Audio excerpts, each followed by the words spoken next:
The City World Radio Network, high-definition digital radio broadcasting from the city to the world. www.cityworldradio.com.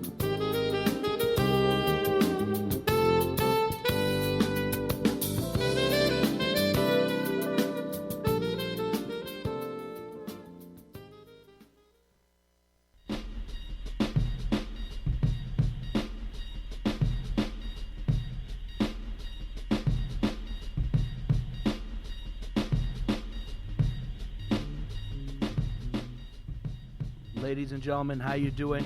Guess who it is? It's Artie again, the cigar guy, and we're here in Smoke Signals. Today I have my guest, Johnny Bananas, and we're going to talk everything New York City, including food, cigars, and about the general geography and topography of my favorite city. So stay tuned, and we'll have much more for you here on City World Radio.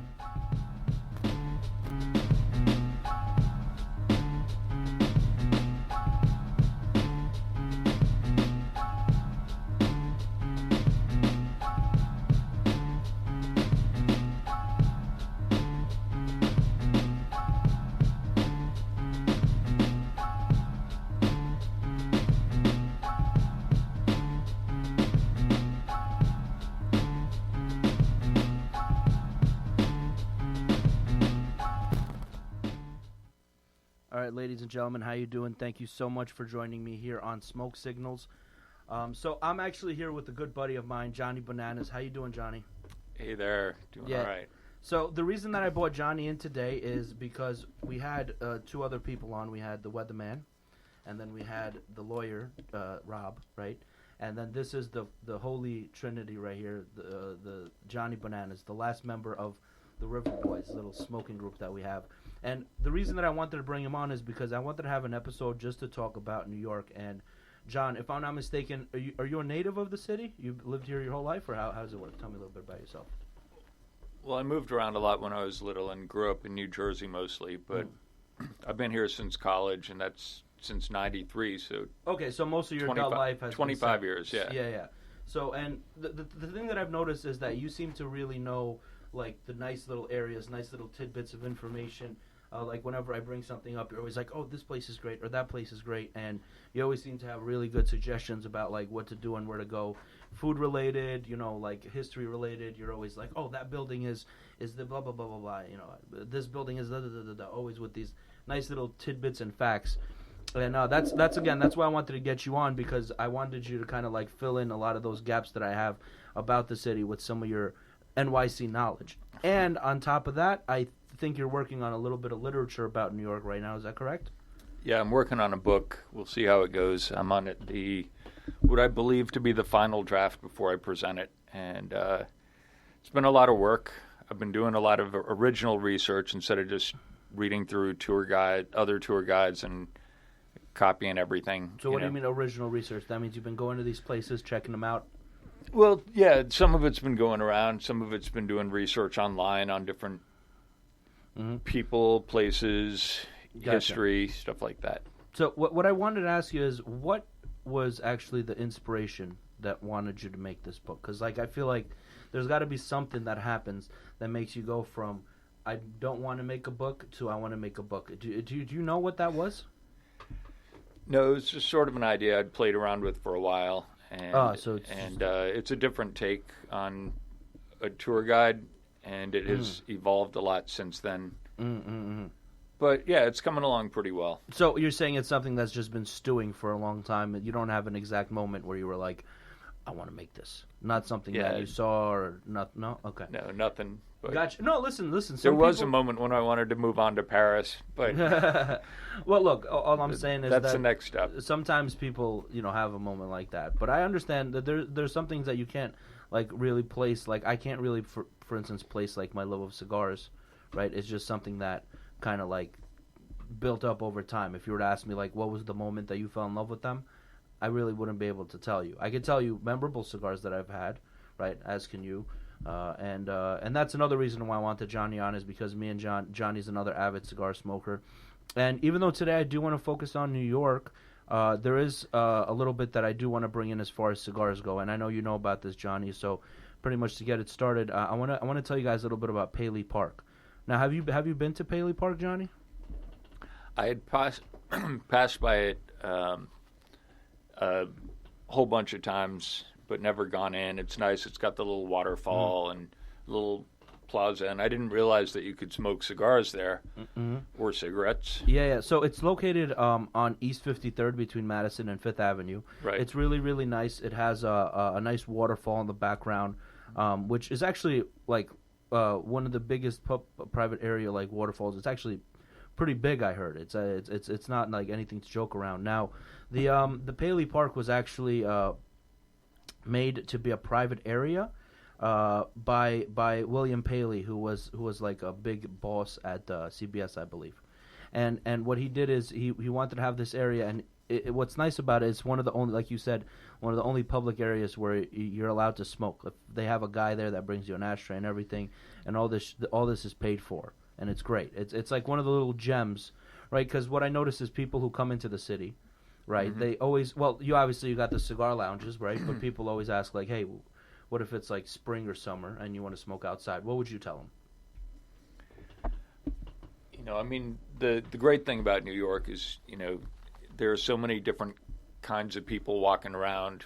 If you find a bench to sit, if you want to sit outside there, or Paley Park, or over by the river, or I know people. Oh, by the river boys. Yeah. Oh, I can second that. But yeah, I mean, the only two lounges I go to really are the Cigar Inn, owned by Casa de Monte Cristo, and they have a bunch of locations across the country. And I haven't really been to that many other cigar bars in the city. No, listen, I get it. That's the one I used to work at, and it's one of the ones that I love the most too. So I understand. You don't really need much else. It's kind of like Cheers, which is nice. You walk in and everybody knows you, and Johnny Bananas, what's up? Damn, this is a nice plug. Maybe hopefully they hear this. They'll upgrade your membership to a platinum. That would be nice. Give you a locker, right, for the shout out. Sure. Yeah. So I mean, like Paley Park, though, I find is unique because there's not many outdoor establishments that are made to specifically accommodate cigar smokers. You know what I mean? So that's it's spelled Paley, Paley Park. So if there's any of you guys that come into the city, you want to have a nice cigar, again, there's a nice ambient noise or a nice waterfall. The guy brings you an ashtray. It's great. Paley Park. Go check it out. So yeah, I've only been there once to sit and smoke, and apparently there's a Davidoff store about a block or so away from there. Yes. So if you want to sit out in the park, it's just about 3 or 4 doors east of Fifth Avenue on 53rd Street. It's right there between 5th and Madison. And yeah, you go in, you ask the guy for an ashtray, and he'll give you one, and you just bring it back when you're done. And then they have standing ones around, and just very comfortable, and nice to have that freedom to do it where you could everywhere before but can't anymore now. Can you think of any other? I can't think of any other place that's like this in the unique sense that it's a privately owned, open to the public, specifically for smoking. It's very unique in that sense, right in the smack dab of the city as well. So that's really interesting. So again, if anyone's in the city, please go check it out.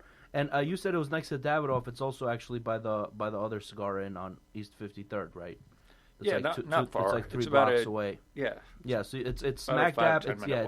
It's right in, well, not right in between, but in between two cigar lounges. So it's actually really like appropriately positioned. You know what I'm saying? Right. So one more thing that I wanted to talk about, and this is also just something related to cigars real quick in New York, is that between like the 1880s and the 1920s, there was actually, a lot of people don't know this, but New York City was one of these cigar rolling like centers of the planet. Like they were pumping out so many cigars at that time that they actually had to pass a law in New York not allowing people to roll cigars in their apartments. So like before, there was like about 1,500 to 1,800 kind of like operations inside of apartments. Just people rolling cigars in their house and selling them. And it was so many people were doing this that they had to actually pass a law, which they amended 4 months later because it was very unconstitutional if you think about it. But it was something that actually did happen, and a lot of people don't really actually realize how important for at least that time period tobacco was to New York. It was after about the 1920s. That's when Florida took over. You know what I mean? You had like the Clear Havana, you had the Ybor City, which was considered the cigar capital of the world, even till today. But New York City had this like really, really long past with it. Did you know about any of this, or I did. I mean, I knew they had grown some over in the West Village. I know there were some farms for tobacco and things like that because the Dutch had gone. They had discovered, they were there for the New World, the Dutch and the Brits, and they were setting things up and they were testing out different crops.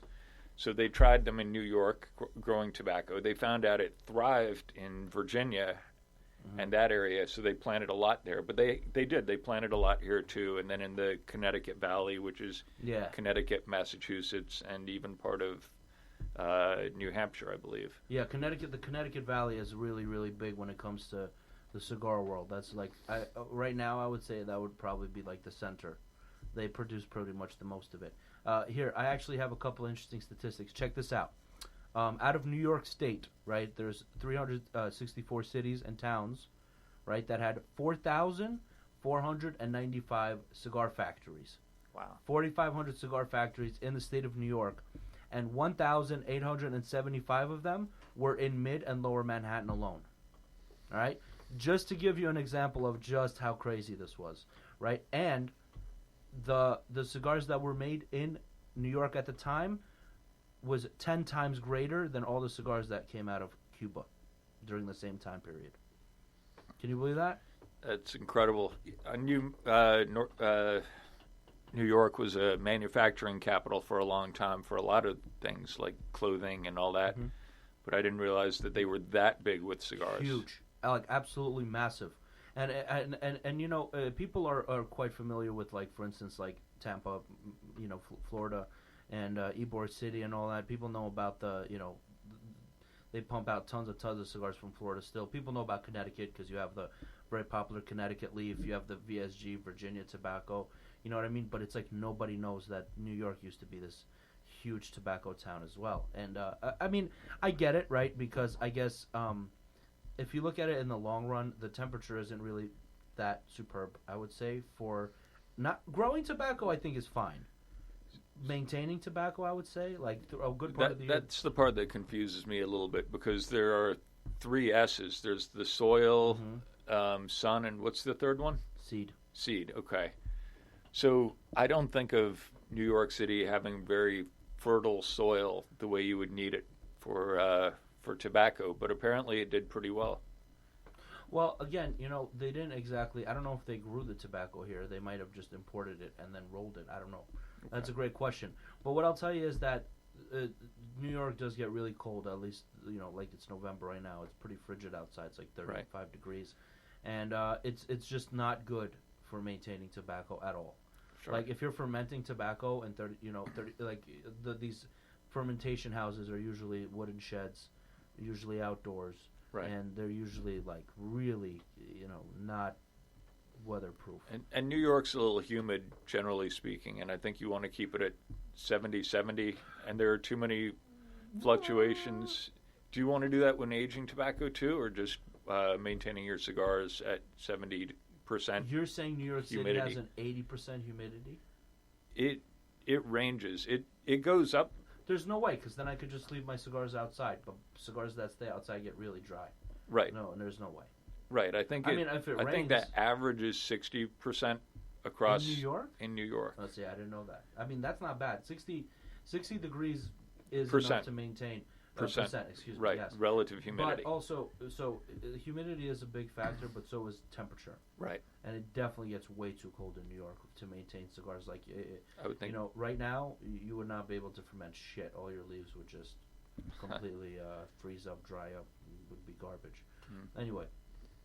So yeah, I just wanted to bring that up, and I think that's about where the cigar talk ends. I mean, we could talk about it a little bit more, but I want to dwell into really the nitty gritty of New York, and I think the best place to start would be with food, right? New York Right. is like, I think New York is amazing when it comes to food. I mean, especially over the last 20 years, like a little bit to do with gentrification.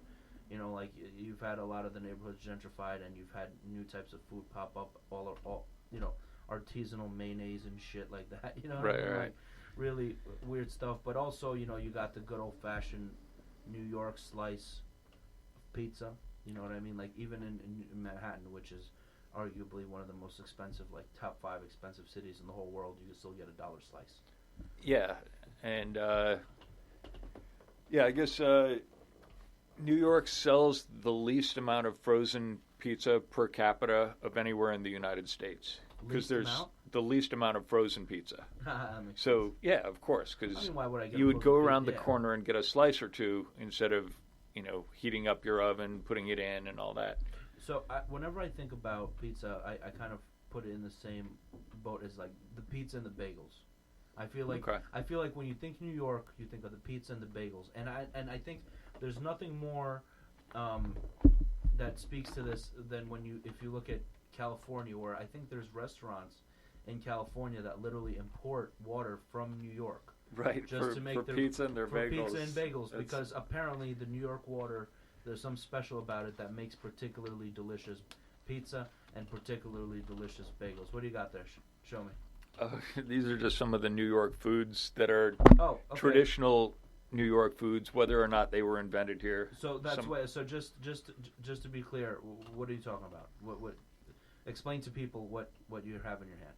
Okay, I've got a rough copy of the book I'm working on, and you know, one of the parts is on New York foods. Go ahead, tell people about it.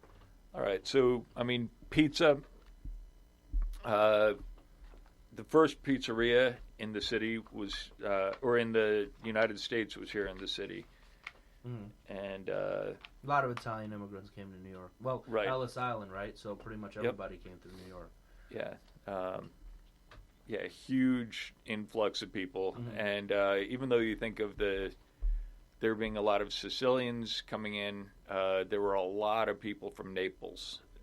And Naples, the Neapolitan crust from Naples is a very thin crust, and the Chicago crust is more like Sicilian, which is a very thick crust. But so Grimaldi's grocer opened up a shop just to sell tomato pies and pizza because they had been doing so well at their grocery store that they expanded and had the first pizzeria.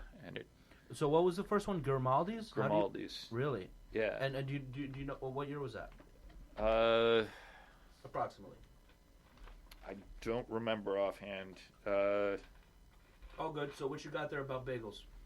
All right. Well, just I don't have much about the history of bagels. Well, I'll tell you, bagels back in the day were way different than they are now. Sure. If you take a look at a bagel, the hole has gotten smaller and smaller throughout the years.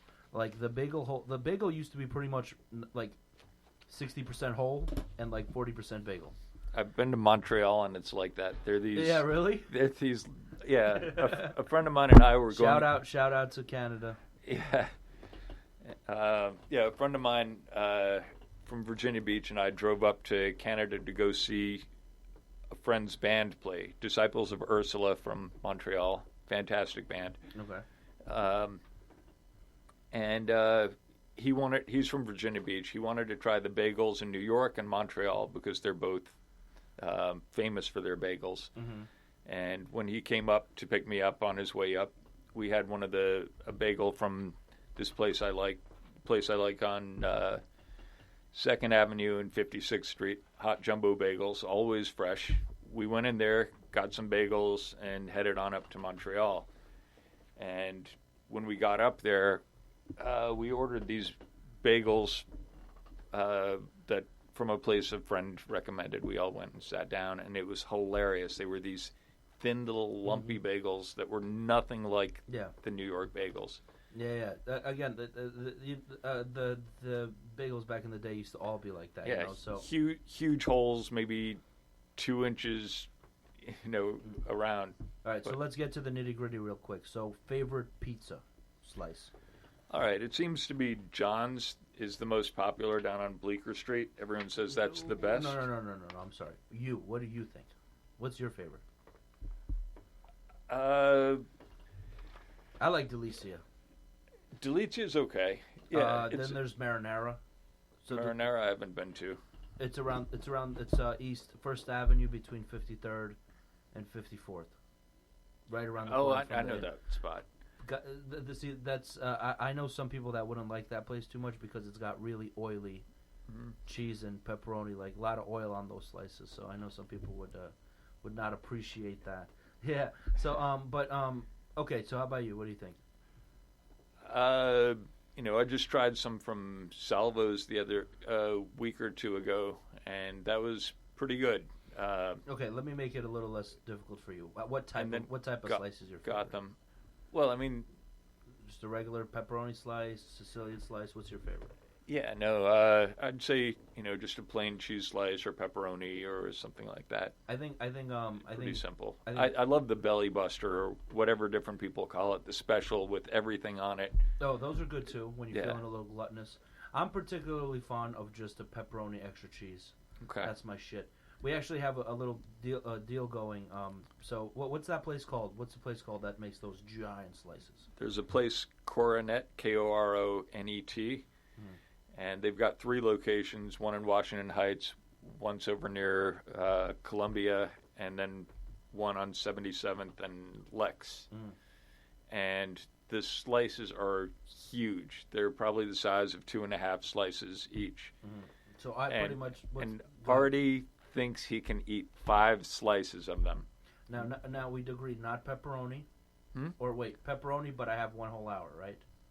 Yeah, he has 1 whole hour to eat 5 slices. There it is.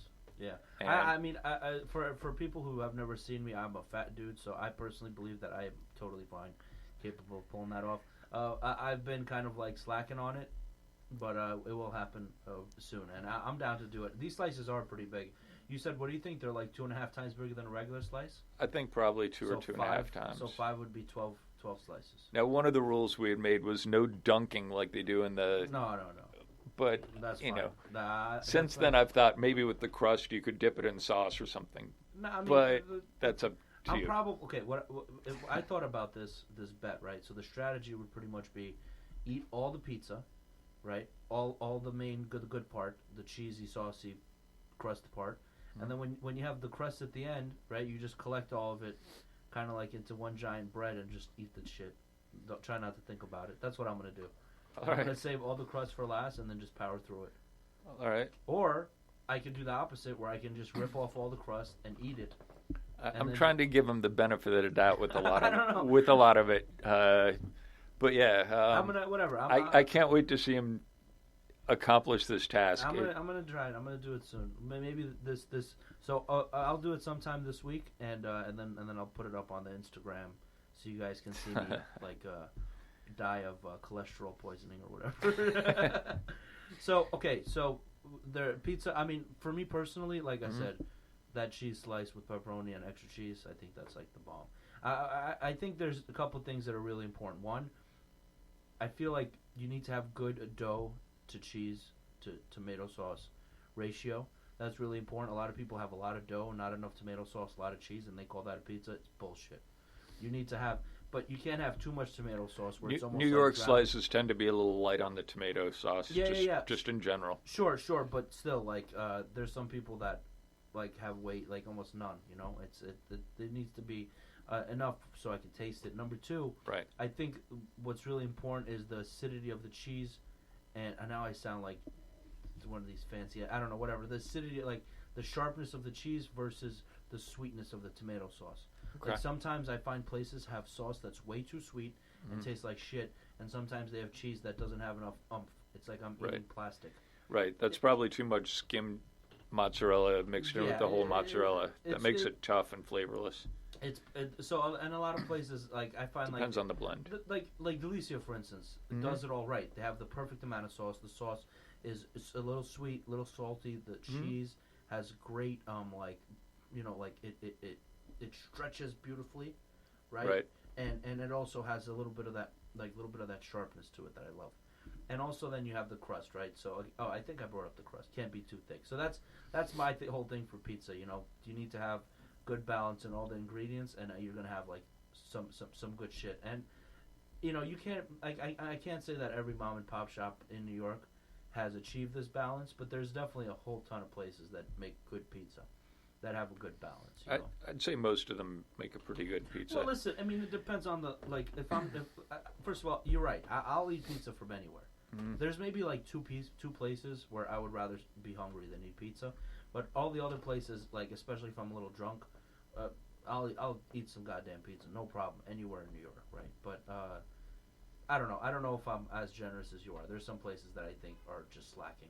Right. I mean, there are basically the two kinds of pizza. There's the kind that you go to a pizzeria and you order a slice, Mm-hmm. and then there's the kind where you go and you sit down at a table and eat it, and it's a little, they tend to be coal oven fired pizzas and a little more going back to the original pizza instead of just the grab a slice and go. Yeah, I'm not impressed.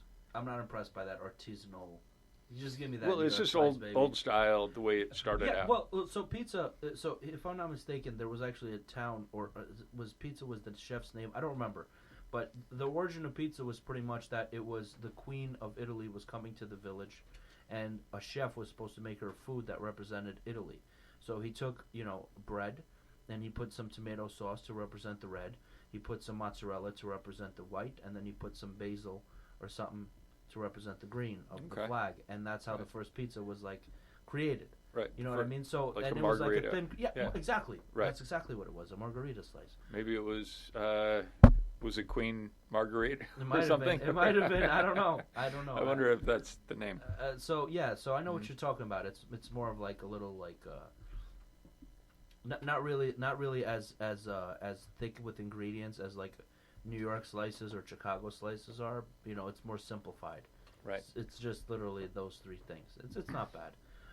So okay, next we also talked about bagels. So personally, I am a big fan. If I'm having a bagel, this is my shit. Ready? Everything bagel toasted. Right. With vegetable cream cheese and bacon. Okay. That's my go-to bagel concoction. What do you love? I don't know. A lot of times I'll just get the everything with cream cheese or something like simple like sesame with egg salad. Ooh, egg salad. I like egg salad on a bagel. Yes. Or olive cream cheese. I like that too. Oh, that's interesting. I don't like olives, but that sounds like it could be interesting. Really quickly, since you brought out the beast, I'm a big fan of egg salad, but I must complain. There's places in Manhattan that make the shittiest egg salad, and there's some places that make the most delicious egg salad I've ever had in my life.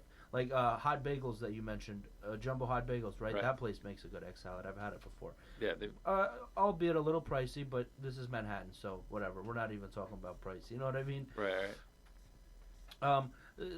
Personally, here's the thing about bagels. I enjoy a bagel that's not toasted, right? But I think that toasted bagels are like, if you get a shitty bagel and you toast it, there's a better chance you'll enjoy it than if you get like a rubbery old bagel. You know what I'm saying? Sometimes if there's any doubt, I will ask the people getting the bagel ready, they'll ask, do you want it toasted? And I'll say, well, you tell me, is it fresh enough? Because if it's not fresh, if it's fresh enough, you don't need it. It's good. It's good by itself. But if it's not, you got to toast that sucker. And sometimes, that's a good. There you go, folks. That's a life hack. That's a Johnny Bananas life hack to picking out bagels. Just ask the dudes. And on that note, I want to tell you. I want to tell everybody a fat life hack for me. So listen, you go into McDonald's, and this isn't just Manhattan. This is for everybody. But guys, pay attention. This is super important. You go into McDonald's, right? And we all know that the McDonald's has the best fries. And the McDonald's fries, don't give me that face. You know it's true. The McDonald's fries, if you want them fresh, just tell them no salt. If you tell them no salt, they will always have to make the fresh fries for you. Okay. So that's a life hack. If you want fresh fries, tell them no salt. And then just take some salt and put it on the fries. Boom. Now you have fresh fries every single time. No second guessing. It's a great idea. Yeah, it's a great one. This is how I got to this weight, bro. By knowing all this shit. So I think if we're gonna continue on the food thing, I mean the bagels and the pizza are pretty big. I saw in your book there you have black and white cookies. I didn't realize those were from New York. I thought those were did those originate in New York City? There's something in upstate New York called a half moon cookie that's similar, but the frosting is a lot thicker, and it has a chocolate cake instead of the white cake. But yeah, the black and white cookies are a New York original. Really? Yes. I had no idea. I always thought that it was just I never really. I mean, everybody sells them here, so it kind of makes sense. Yeah, I've been getting them along with iced coffee a lot this summer. That's another thing, man. Black and white cookies, right? There's some places that have really, really great black and white cookies, and some places where the icing tastes like freaking plastic and stuff. You know what I'm talking about? I've literally had black and white cookies where I would take a bite. Like, let's say if the white part, be like, okay, this tastes like shit. Let's see if the chocolate part will redeem anything. Right. And you bite the chocolate part, and you're like, well, that tastes like shit, too, and just throw it in the garbage. But there's some times where you're like, oh, look at this black and white cookie, and 3 seconds later, it's gone, right? Because you eat it in 3 bites. I like the ones at Lenwich. They've got the right kind of cake, a little bit dense, slight lemony flavor to it. Really? So it's a little sour, too? Just a little. That's nice. Yeah. A little punch to it, and then the chocolate side overlapping the white side just slightly, just like it should be. Really? There's a preferred Absolutely. Percentage? I didn't. No, yeah, half and half, but the black one just overlapping just slightly. Yeah, I mean, do they make just chocolate or just what? I have seen those. Vanilla ones? They have them? I have seen those. I don't think I've ever seen that shit. Yeah. Interesting. So I guess what else we got? New York foods. The New York hot dog. Hot dog was originally from New York. Really? Wait, like the whole concept of a. Well, no, because I feel like they were doing schnitzels and shit in Germany before New York.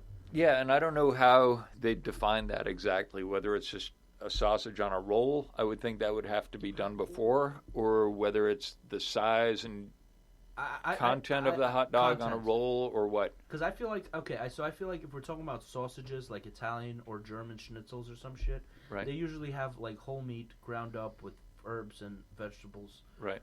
Maybe like some egg yolk to bind it, and then they put that in usually like a lamb stomach, right? But that's like an old-fashioned schnitzel. That's been around for a long time because sheep stomach was really good to use for, like making sausages. Sausage has been around for a while. But I feel like the New York sausage, which is kind of like, the pink slime.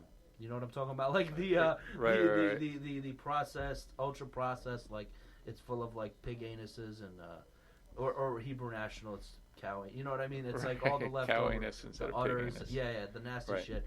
But it tastes so damn good that we just don't even think about it and eat it. But they got their start in Coney Island. So no way. Yep. Wait a minute. You're telling me that the Nathan's in Coney Island was the first hot dogs ever?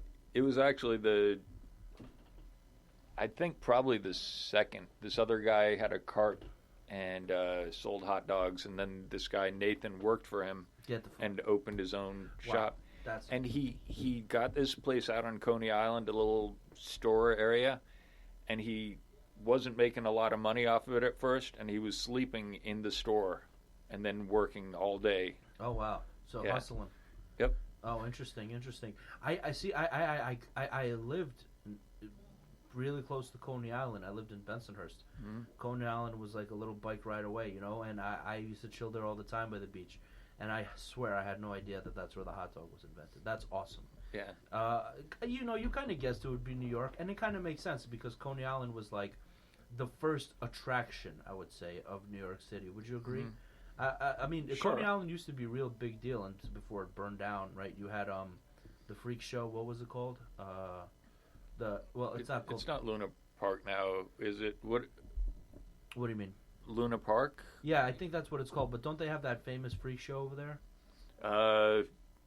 Yeah, they've got one over there. I can't remember the name of it offhand, but it's been there forever. But I remember it used to be way bigger. Right? I know a guy who actually bends steel. Really? Yeah. That's funny. This guy Chris, that's his job.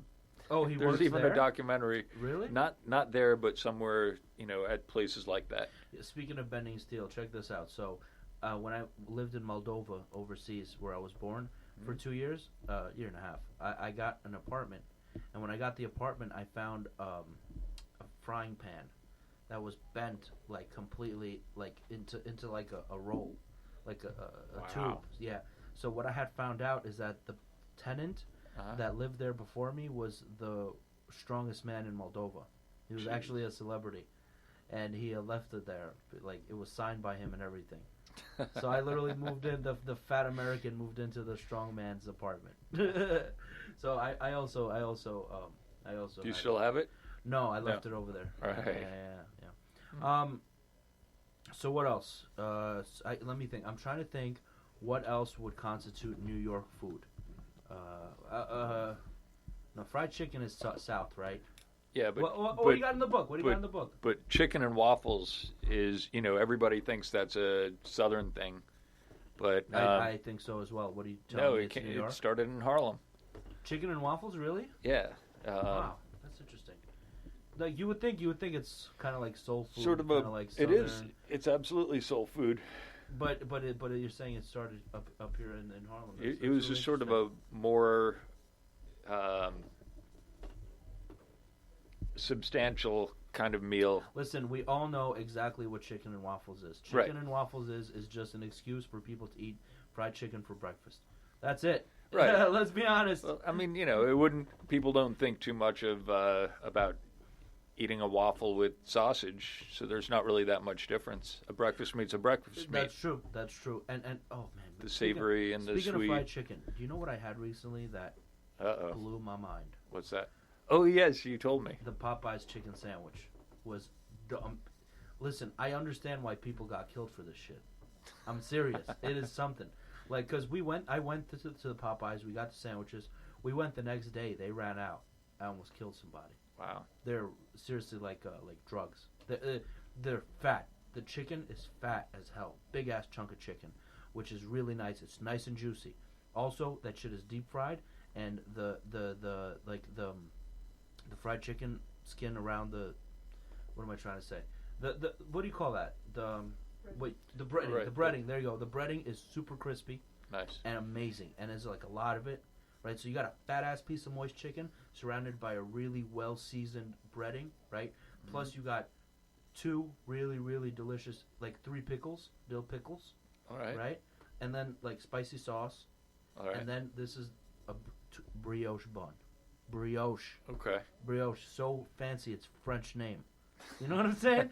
It's probably Italian. I don't know, but it's brioche. It means it's like really probably like French. some kind of soft, sweet bread, and Right. everything together is freaking perfect. And I totally get why people got killed for it.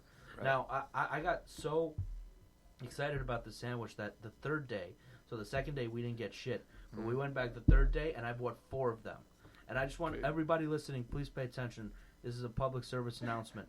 Do not eat 4 Popeyes chicken sandwiches, especially the spicy ones, because I had heartburn all night. I swear I didn't sleep for like 24 hours because I was like curdling in pain because my whole insides was on fire. So stick to 2. 2 is fine. No, but seriously, dude, did you hear about this all over the news? People are. I've heard. Yeah, I've seen. Go try. If you haven't tried it, try it. It's actually like I have these 2 guys that I know. They're really like hard to impress. You know what I mean? So when I tell them like, yo, Popeyes has a sandwich that somebody was literally murdered over, right? They were like, okay, well, this is bullshit. And then I finally got them, convinced them to drive over to Popeyes with me to get it. First time we tried it. And now every day they're like, yo, you want to go get some murder sandwiches? Like every day, this stuff is great. Try it. I mean, I don't know, if you're a fan of fried chicken, it's definitely worth it. And plus, you enjoy it just that little bit more, knowing that somebody actually got killed for this shit. Yeah. I mean, it's kind of wild that it was kind of like became a meme just because of that, right? Like, so Right. It was a little popular, then some guy got jumped for it, and then everybody wanted it, and it ran out in 3 days. They ran out of the sandwiches for 3 days, and then 2 months.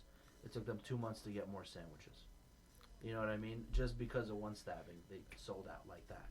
Wow. That's Amazing what yeah, right. what press can do That's for you. what I call, marketing, right? That's what the brand's got to start doing now. You got to start, like, you pump out a new product, just make sure somebody gets fucked up, and that's it. No, that's my guys. This is a PG-13 show, and just like the movies, I'm allowed one F-bomb per episode.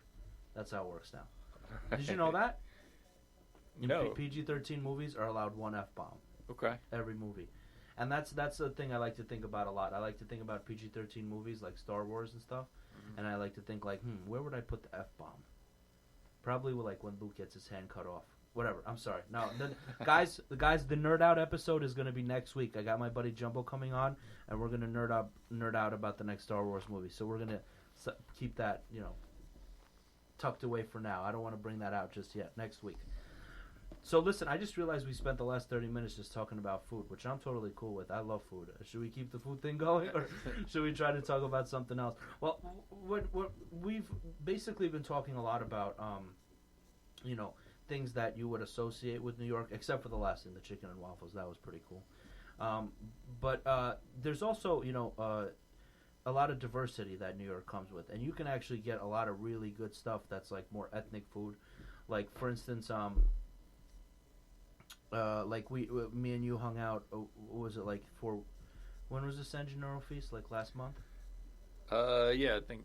Yeah, so you have the San Gennaro feast, maybe, or something. Yeah, which was in Little Italy.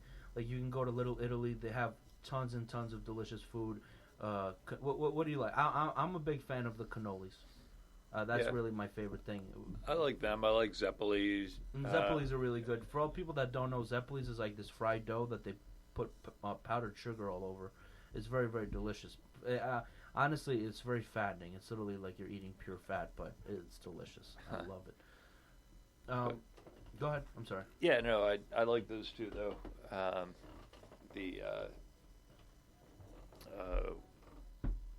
Sausages? No, the pastry you were talking about, filled cannoli. Yeah. Oh, hell yeah, dude. Yeah, they're good. Hell yeah. Oh man, they can be really bad, but down there in Little Italy, they're pretty good. Yeah.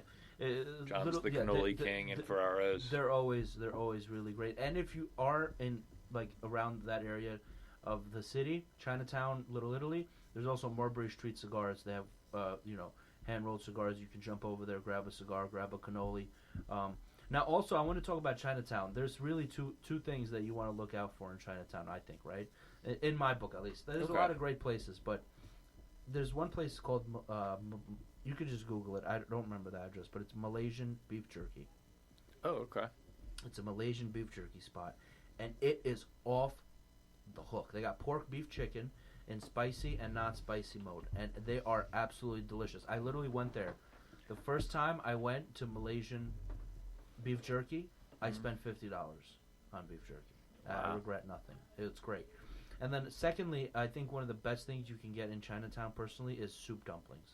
Have you ever had soup dumplings? I love soup dumplings. I can't really suggest a specific spot to get them because honestly every place I've been to so far has really good ones. But if you Google it, you can find a spot. Joe's Shanghai is the famous one. There you go. There's one. But yeah. there are others right around there. Yeah. There's really nobody that gets it wrong. Just I find a lot of people aren't familiar with soup dumplings. What a soup dumpling is pretty much a big dumpling, right? But inside, what they do is when they fill the dumplings up, they put like a frozen gelatin of soup and meat, and then when they cook it, that melts into soup. So now you have a dumpling that's full of soup. So what you do is you gotta crack it open a little bit, drink the soup, and then eat the dumpling. It's amazing. Yeah, do not put it in your mouth all at once. No. I've learned this the hard way. It's like you will 1,000. scald yourself. Oh yes, it's horrible. It's you definitely need. I mean, for being a big guy that likes to really like mow food down, like it's my last meal. You know what I mean? Like I appreciate the fact that this is something I have to take my time to eat. You know what I mean? Well, keep an eye on his Instagram page because we're definitely doing that 5 slices of pizza thing. Yeah. The 5 jumbo coronet slices of pizza. No. Listen, and even if I fail, I'll be more than happy to pay for it just because it's okay. It's all good. Sometimes it's good to challenge myself. I told you my strategy for that. I'm not gonna like fast or anything. What I'm gonna do is I'm gonna have a really large meal the previous day, so really stretch out my stomach. By the next day, I'm probably gonna get all that out my system, and then but I'll still my gut will still be stretched out, and then I'll be hungry as shit. I'm probably gonna drink some vodka, smoke a little pot, and that's it. I'll be good to go. Maybe is there any rules against mid pizza pot break? You have an hour. No, because I'll do that. I'll take Okay. like 10 minutes, and so what? I'll take 10 minutes. I'm just I'll saying you have an hour to get those 5 pieces down. I'll smoke, and then I'm telling you right now, if I take 10 minutes out of that hour to smoke, Mm-hmm. it will make the last half of it so much easier, probably much faster too. Because that opens up my second stomach when I smoke. You know? You're like a cow. You have 3 of them. Yeah, that's right. Do cows have 3 stomachs? I think it's 3. Is that real? Yeah. Just to. Damn. I gotta Google that. That sounds crazy to me. I know that giraffes have like 3 hearts. But anyway, we're getting I hadn't heard that one. we're getting sidetracked. So anything else you want to bring up as far as food goes, Johnny? I mean, there's ice cream spots. You can get like what's that spumoni. Right. There's a lot of great spumoni spots in Little Italy as well. I don't know much about spumoni. I mean, it's all right. It's almost like diet ice cream. It's weird. Oh yeah. Yeah, but All I mean, right. some people like it. It's something between ice cream and Italian gelato. ices. Yeah. Something in between. So I guess that's about it as far as food. I actually no. You know what? Forget that. We have 10 more minutes. I'm gonna finish up with food. We're gonna do a food episode today. What are your thoughts? Do you eat steak? I love steak. Oh, okay, perfect. Because that's really what I want to know about. So, what would you say, in your opinion, is your favorite steakhouse here in New York? I mean, there are a lot of them. Good. You know, the Palm I used to like because of the atmosphere, and just it was a place that was frequented by the Mad Men generation of steak and 2 martini lunch and all that kind of stuff. Oh, so this place is like But old school. They moved across the street from where they were, and I've only been to that location once. I see. But yeah, I mean, there's what's it called, Gallagher's or something like that over in the theater district. That's really good. Mm. I love Keen's Chop House. It's kind of not talked about as much. It's a little bit less known than some of the ones like Peter Luger's. Mm. The steak there, there is great, and they're famous for their mutton chop, which is huge and amazing. Yeah, size is very important for me, to be honest. I'm a big size queen when it comes to my meat. Yeah. I love fat steaks. I'm not going there. I love fat steaks. I'm not gonna lie. But also, like, so for instance, the last steak I had was Peter Luger's. Okay. And I gotta say, I was kind of unimpressed, and let me tell you why. When I eat a steak, the general, like, if it's a good steak, obviously the first couple bites will be the best, right? Obviously, right? You just get into it, you're hungry, right. You're like finally getting that juicy meat. So, Mm-hmm. and but then you should at least enjoy the rest of the steak enough, right, to take the steak and like gnaw at the bone. You know what I mean? Like, you gotta enjoy the whole. But with Right. Peter Luger's, I felt like I had a couple bites. I was like, this is pretty good, and then after the third bite, it was like got progressively worse and worse and worse, and then I realized like this is it's juicy, but there's like lacking of flavor. Yeah, I like it there. I thought it was good, but I understand. I think it's a little bit overhyped. I think it's exactly, a little overhyped. The best steak I ever had was actually Wolfgang's. Oh, my really? God. Oh, whoa. Over on 54th, right? So That one? okay, here's the thing. It was about 10 years ago. Okay. And I wasn't kidnapped, but I kind of got into a taxi and they took me to the location. I didn't know where I was going. It's a long story. I don't want to get into it. I won a competition at work. I want to hear that. Yeah. Yeah. So it was this whatever. Real quick. It was a sales thing, and I got $1 million. I got to $1 million in gross sales after 8 months. So what they did is, to reward me, they decided to take me to Wolfgang's. But what they told me is that I was going to be it was going to be a marketing event. So they're like, yo, dress up, throw on your suit, and we'll have a cab pick you up and bring you to the marketing event. We'll meet you there. And ended up bringing me to Wolfgang's. Wow. And they bought me steak. My boss bought me steak. Now that's why, and that shit was, it was unbelievable. You know what? This is gonna be a slightly unpopular opinion, especially with our Jewish and Muslim listeners, but I love that one fat piece of steak, bacon that they give you. Have you had that? Oh, you know, steakhouses, they love giving you that one fat chop of pork, right. like the pork belly, but it's like really thick. Peter Luger's gives it to you with like an onion or some shit. It's kind of weird. Right, hanging up or something like that, right? I don't know. Is it there? Delicious. I love that. There's somewhere that does that. Yeah, I love it when they give you that giant piece of like bacon with your meal, like nice and salty. Really goes well with the beef. Oh, man, I'm getting hungry. We should get some food after this. I mean, as far as so we've talked a lot about, like different foods in New York. But I gotta tell you something.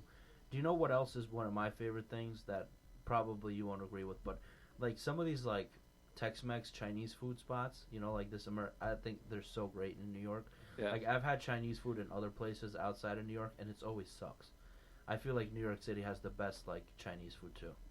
And I want to make sure people understand. I'm talking about the cheap like sesame chicken with pork fried rice. I'm not talking about like authentic traditional Chinese food, dim sum, and all that. That's completely different.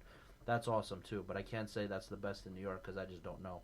But I know that as far as like other states that I've been to, other places that I've been to, it doesn't compare. There are 800,000 Chinese in the 5 boroughs. So Chinese people? Yes. Yeah, well, of course, but I feel there's going to, if that's 10% of the population, there's going to be good Chinese food. Yeah, no, but at the same time, I honestly don't think that the Chinese population in New York eats that food. That food is made for Americans, let's be honest. Sure. Yeah, like, General Tso's chicken? Yeah, of course. General Tso's not even a real dude? They just made that shit up. All right. So, ladies and gentlemen, thank you so much for listening to our show today. We had a lot of fun talking to you guys about, food all across the city. It was supposed to be a New York show. Ended up being a food show. I'm totally cool with that. But I got to tell you, I'm starving right now. So, guys, if you wanna follow me, there's pretty much 2 places I want you to check out. That's Ashhole NYC, ASHHOLE NYC. It's on Instagram and YouTube. I post videos up there and a lot of informational stuff on the Instagram as well. So please go check that out. Johnny, is there anything else you'd like to tell the people before we sign off? His Instagram page is great. Oh. It's just a couple things every day just crack me up. I appreciate that. Thank you so much. All right, guys, thank you. And that'll be all for Smoke Signals. Artie out. All right, bye.